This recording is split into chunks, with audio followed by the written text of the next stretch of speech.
Hello दोस्तों, नमस्कार। आप सभी का देवांज स्टडी में एक बार फिर से स्वागत है।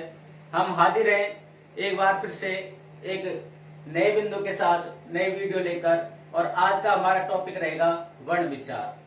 देखिए, बहुत ही शानदार तरीके से पढ़ेंगे वर्ण विचार। तो सबसे पहले बात आती है कि वर्ण विचार क्या है, वर्ण विचार की परिभाषा क्या है और वर्ण विचार किसे कहते हैं। तो वर्ण विचार किसे कहते हैं, वर्ण विचार क्या है, सबसे पहले ये जानेंगे कि वर्ण विचार क्या है। तो किसी भी वर्ण का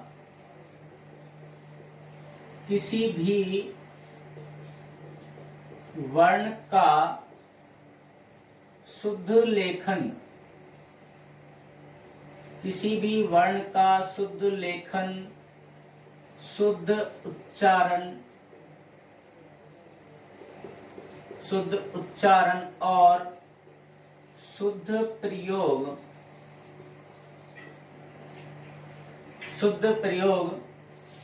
आदि करना ही वर्ण विचार कहलाता है।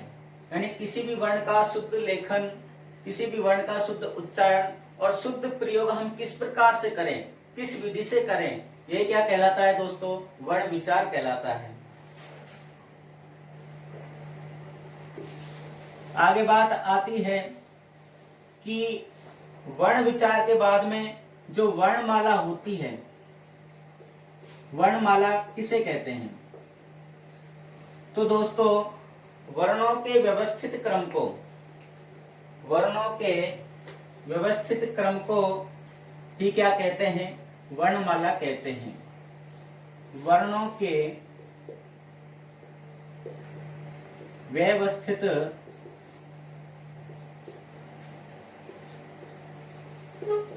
क्रम को वर्णमाला कहा जाता है, वर्णमाला कहा जाता है। अब हिंदी वर्णमाला में दो प्रकार के वर्ण होते हैं। हिंदी वर्णमाला में दो प्रकार के वर्ण होते हैं और दो प्रकार के वर्णों को इस प्रकार से विभाजित किया जाता है। देखिए, वर्ण, अब वर्ण को हम दो भागों में विभाजित करते हैं। तो पहला आता है स्वर वर्ण। पहला क्या आता है मित्रों, स्वर वर्ण। और दूसरा आता है व्यंजन वर्ण। दूसरा आता है व्यंजन वर्ण। अब बात आती है इनकी परिभाषा की कि स्वर वर्ण किन्हें कहा जाता है और व्यंजन वर्ण किन्हें कहा जाता है। तो देखिए, स्वर वर्ण कहा जाता है जिन ध्वनियों का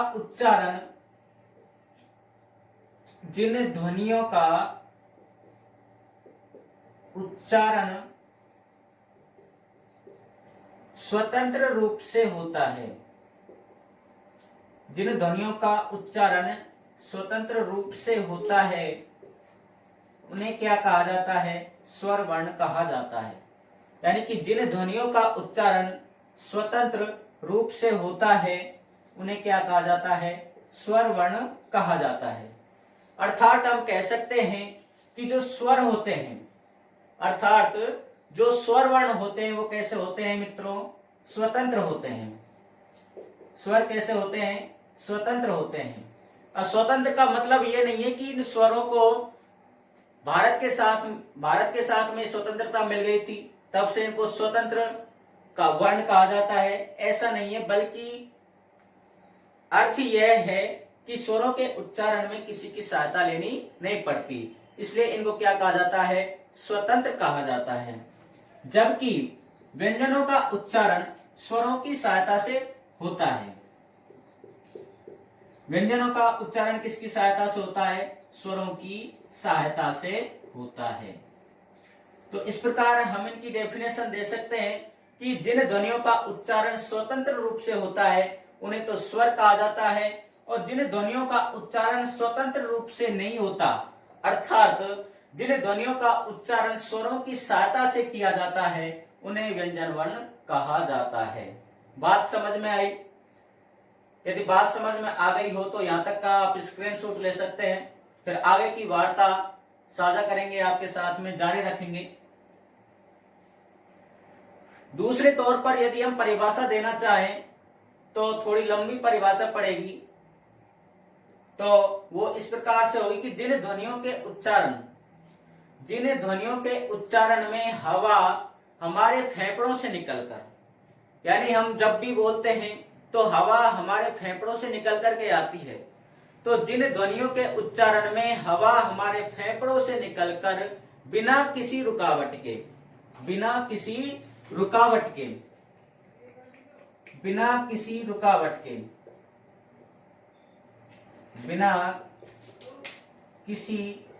के यानी जिन ध्वनियों के उच्चारण में हवा अर्थात श्वास वायु बिना किसी रुकावट के हमारे मुख विवर से, बिना किसी रुकावट के, इसको हम बोल सकते हैं निर्बाध रूप से। क्या बोल सकते हैं? निर्बाध रूप से, यानी कि बाधा रहित तो। यानी जिन ध्वनियों के उच्चारण में हवा हमारे फेफड़ों से निकलकर बिना किसी रुकावट के हमारे मुख विवर से बाहर निकलती है, तो उन्हें क्या कहा जाता है? उन्हें स्वर वर्ण कहा जाता है। और व्यंजन वर्ण किन्हें कहा जाता है? इसी प्रकार इसकी परिभाषा बना देंगे कि जिन ध्वनियों के उच्चारण में हवा हमारे फेफड़ों से निकलकर कुछ रुकावट या बाधा के साथ में हमारे मुख विवर से बाहर निकलती है, तो उन्हें क्या कहा जाता है? स्वर व्यंजन वर्ण कहा जाता है। और सीधे तौर पर हम इसको परिभाषित कर सकते हैं कि जैसे जिन ध्वनियों के उच्चारण अर्थात जिन ध्वनियों का उच्चारण स्वतंत्र रूप से होता है, यानी किसी की सहायता लेनी नहीं पड़ती, उन्हें क्या कहा जाता है? स्वर कहा जाता है। और जिन ध्वनियों के उच्चारण में स्वरों की सहायता ली जाती है, जिन ध्वनियों के उच्चारण में स्वरों की सहायता ली जाती है, उन्हें क्या कहा जाता है दोस्तों? व्यंजन वर्ण कहा जाता है। तो हम संक्षेप में कह सकते हैं कि जो स्वर वर्ण होते हैं वो कैसे होते हैं? स्वतंत्र होते हैं, जबकि व्यंजन वर्ण स्वतंत्र नहीं होते। अर्थात व्यंजन वर्णों के उच्चारण में किनकी सहायता लेनी पड़ती है? हमें स्वरों की सहायता लेनी पड़ती है। तो यहां तक की बात समझ में आई कि वर्ण विचार के अंतर्गत पढ़ते हैं वर्ण। एक बार दोहरान कर देता हूं मैं अब तक की संपूर्ण वार्ता का कि वर्ण विचार किसे कहते हैं? कि वर्णों के शुद्ध लेखन, वर्णों के शुद्ध उच्चारण, वर्णों के शुद्ध प्रयोग के ज्ञान को क्या कहा जाता है? वर्ण विचार कहा जाता है। उसके बाद में बात आती है वर्णमाला की। तो वर्णों के व्यवस्थित क्रम को क्या कहा जाता है दोस्तों? वर्णों के व्यवस्थित क्रम को कहा जाता है वर्णमाला। अब वर्णमाला के अंतर्गत जब हम वर्ण पढ़ते हैं तो वर्णों के भेद किए जाते हैं दो प्रकार से। पहला होता है स्वर वर्ण और दूसरा होता है व्यंजन वर्ण। अर्थात जिन ध्वनियों का उच्चारण स्वतंत्र रूप से होता है उन्हें तो स्वर कहते हैं, और जिन ध्वनियों का उच्चारण स्वरों की सहायता से किया जाता है उन्हें क्या कहते हैं? उन्हें व्यंजन वर्ण कहते हैं। जिन लोगों ने स्क्रीनशॉट नहीं लिया एक बार फिर से ले सकते हैं। अब हम बात करेंगे कि स्वर वर्ण कौन कौन से हैं। परिभाषा तो हम जान चुके हैं, अब बात करेंगे स्वर वर्ण कौन कौन से हैं, इनकी संख्या कितनी होती है और उनके अन्य भेद क्या हैं। ठीक है दोस्तों, आप सभी के सुझाव सादर आमंत्रित हैं। आप कमेंट बॉक्स में लिख सकते हैं।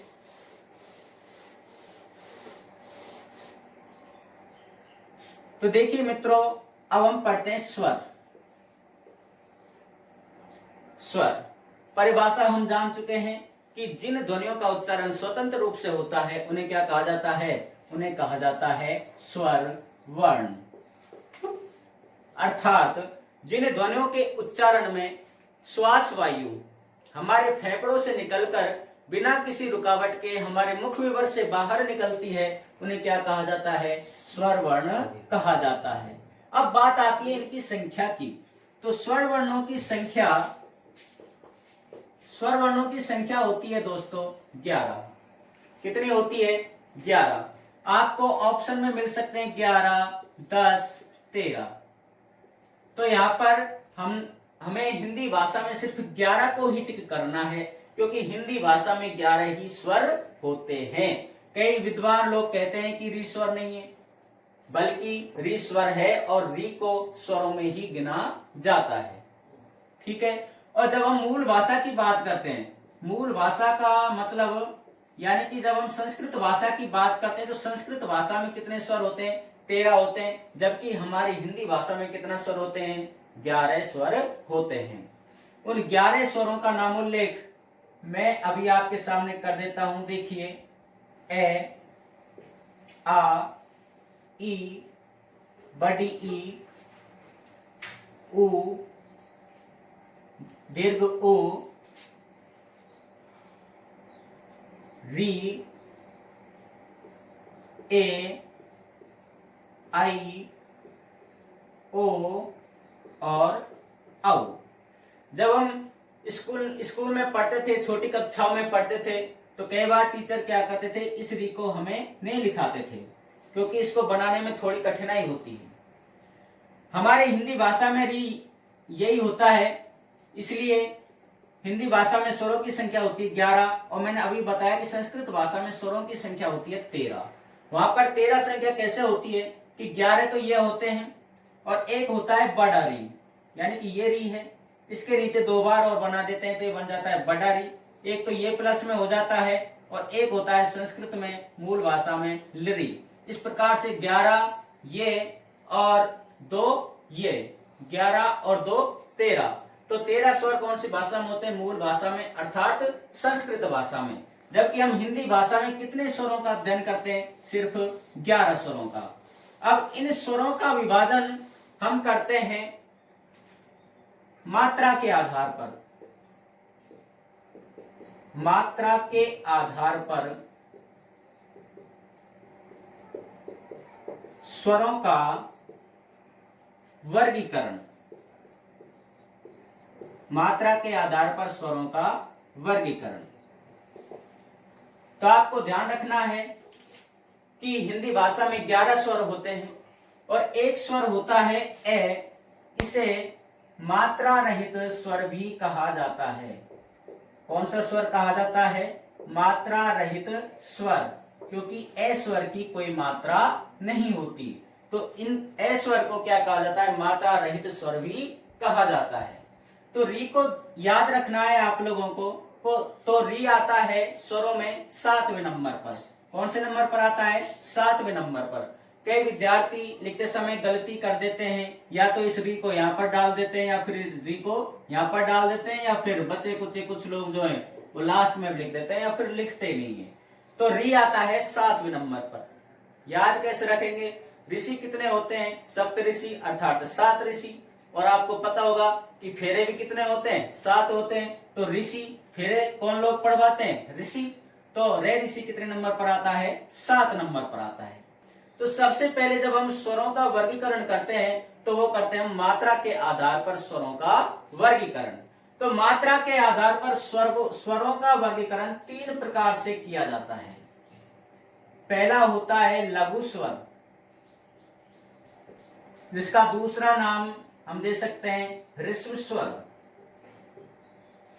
जिसका तीसरा नाम हम दे सकते हैं, बहुत इंपॉर्टेंट है, मूल स्वर, और चौथा नाम भी हम दे सकते हैं एक मात्रिक स्वर। यह आपके स्वरों का वर्गीकरण है मात्रा के आधार पर। पहला प्रकार कौन सा है? लघु स्वर अर्थात ह्रस्व स्वर अर्थात मूल स्वर अर्थात एक मात्रिक स्वर। यानी कि आपसे एग्जाम में इनमें से कोई भी नाम आपके सामने आ सकता है।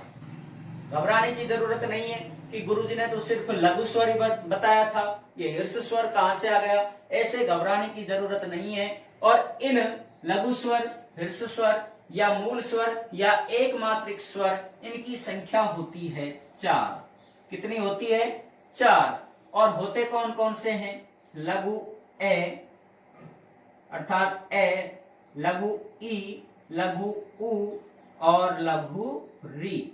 ये कौन से स्वर होते हैं? लघु स्वर आप इनको बोल सकते हैं, ह्रस्व स्वर आप इनको बोल सकते हैं, मूल स्वर और एक मात्रिक स्वर। यदि इन स्वरों की परिभाषा की यदि हम बात करें तो लघु स्वर, ह्रस्व स्वर, मूल स्वर या एक मात्रिक स्वर किन्हें कहा जाता है? तो इनकी परिभाषा हो जाएगी कि जिन स्वरों के उच्चारण में एक मात्रा का समय लगता है, एक मात्रा का समय, अर्थात दीर्घ स्वरों की अपेक्षा इसमें समय कम लगता है, उन्हें क्या कहते हैं? लघु स्वर कहते हैं। यानी कि जिन स्वरों के उच्चारण में एक मात्रा का समय लगता है उन्हें क्या कहा जाता है? लघु स्वर कहा जाता है। और इनकी संख्या कितनी होती है? इनकी संख्या होती है 4। समझ में आया दोस्तों? हम पढ़ रहे हैं स्वरों का वर्गीकरण। पहला हम वर्गीकरण कर रहे हैं मात्रा के आधार पर। तो मात्रा के आधार पर 3 प्रकार से हम इनको बांटेंगे। पहला विभाजन हम कर चुके हैं, लघु स्वर, हर्ष स्वर, मूल स्वर और एक मात्रिक स्वर के रूप में। इनकी संख्या होती है मात्र केवल 4। परिभाषा की यदि बात करें तो जिन स्वरों के उच्चारण में एक मात्रा का समय लगता है उन्हें लघु स्वर कहते हैं। अब एग्जाम में प्रश्न कैसे आएगा? एग्जाम में प्रश्न आएगा कि निम्न में से लघु स्वर कौन सा है, या फिर निम्न में से लघु स्वर कौन सा नहीं है। यदि इन चारों में से कोई आ रहा है तो इनको याद रख लेना। ए, लघु ई, लघु उ और री। लघु स्वरों की संख्या मात्र 4, और वो कौन कौन से हैं? ए, ई, उ, री। ए, ई, उ, री। इस प्रकार से आप याद कर सकते हैं। तो ये हो गए आपके मात्रा के आधार पर स्वरों का पहला वर्गीकरण। आप इनको कोई भी नाम दो, घबराने की जरूरत नहीं है, बड़े आराम से धीरे धीरे समझकर पढ़ते चलेंगे। अब दूसरा प्रकार पढ़ते हैं हम। यहां तक का आप स्क्रीनशॉट ले सकते हैं, ठीक है। आगे चलते हैं। दूसरा प्रकार स्वरों का मात्रा के आधार पर ही पढ़ेंगे।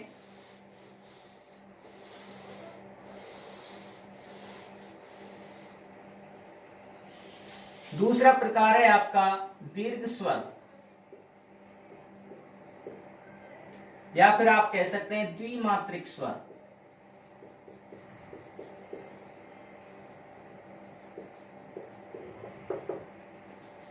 तो द्विमात्रिक स्वर किन्हें कहा जाता है? यानी जिन स्वरों के उच्चारण में लघु स्वरों की अपेक्षा दोगुना समय लगता है, अर्थात अधिक समय लगता है, उन्हें क्या कहते हैं? दीर्घ स्वर या फिर द्विमात्रिक स्वर। इन स्वरों की संख्या होती है 7। इन स्वरों की संख्या कितनी होती है दोस्तों? 7। और लघु स्वरों की संख्या कितनी थी? 4। 7 और 4 कितने स्वर हो गए? 11। कैलकुलेशन ठीक है हमारा। तो देखिए दीर्घ स्वर और द्विमात्रिक स्वर। तो द्विमात्रिकों की संख्या होती है मित्रों 7। कहा किसे जाता है? जिन स्वरों के उच्चारण में लघु स्वरों की अपेक्षा दोगुना समय लगता है या अधिक समय लगता है उन्हें क्या कहा जाता है? द्विमात्रिक स्वर कहा जाता है। किसके आधार पर विभाजन कर रहे हैं हम? मात्रा के आधार पर। मात्रा का मतलब होता है कि उच्चारण में लगने वाला समय। तो इनकी संख्या कितनी होती है? 7। होते कौन कौन से हैं? सर्वप्रथम आता है ए। तो ए को हमने किन में पढ़ा? लघु स्वर में। किसमें पढ़ा? लघु स्वर में। तो ए को हम छोड़ देंगे। ए के बाद में क्या आएगा? आ। लघु ई किसमें आई थी? लघु स्वर में। तो उसको हम छोड़ देंगे और क्या लिख देंगे? बड़ी ई, अर्थात दीर्घ ई। इसके बाद में दीर्घ उ, इसके बाद में ए, इसके बाद में आई, ओ और औ। कितने हो गए मित्रों? 1 2 3 4 5 6 और 7। तो इस प्रकार से जो 7 स्वर हैं, इन स्वरों को क्या कहा जाता है? द्विमात्रिक स्वर कहा जाता है। साथ में इनको अन्य नाम भी दिया गया है, वो है संयुक्त स्वर। कौन से स्वर दोस्तों? संयुक्त स्वर। और एक नाम दिया गया है, वो नाम है संधि स्वर। क्या नाम है मित्रों? संधि स्वर। तो आपसे दीर्घ स्वर पूछ ले, या द्विमात्रिक स्वर पूछ ले, या संयुक्त स्वर पूछ ले, या फिर संधि स्वर पूछ ले, इनकी संख्या कितनी होगी? 7 होगी। कितनी होगी? 7 होगी। ठीक है मित्रों, यहां तक समझ में आया। अगला तीसरा प्रकार पढ़ते हैं, प्लुत स्वर। तीसरा प्रकार पढ़ते हैं प्लुत स्वर। वैसे प्लुत स्वर ये संस्कृत में अधिक चलता है, हिंदी में यह बहुत कम चलता है। प्लुत स्वर किसे कहते हैं? प्लुत स्वर को और क्या कहा जाता है? प्लुत स्वर को कहा जाता है त्रिमात्रिक स्वर। क्या कहा जाता है दोस्तों? त्रिमात्रिक स्वर। त्रिमात्रिक का मतलब क्या हुआ? यानी कि जिन स्वरों के उच्चारण में 3 मात्रा का समय लगता है। कितनी मात्रा का समय लगता है? 3 मात्रा का समय लगता है, उन्हें क्या कहा जाता है? प्लुत स्वर कहा जाता है। आप शायद इस रोचक तथ्य को पहली बार सुन रहे होंगे, पहली बार जानेंगे कि प्लुत स्वरों की संख्या कितनी होती है।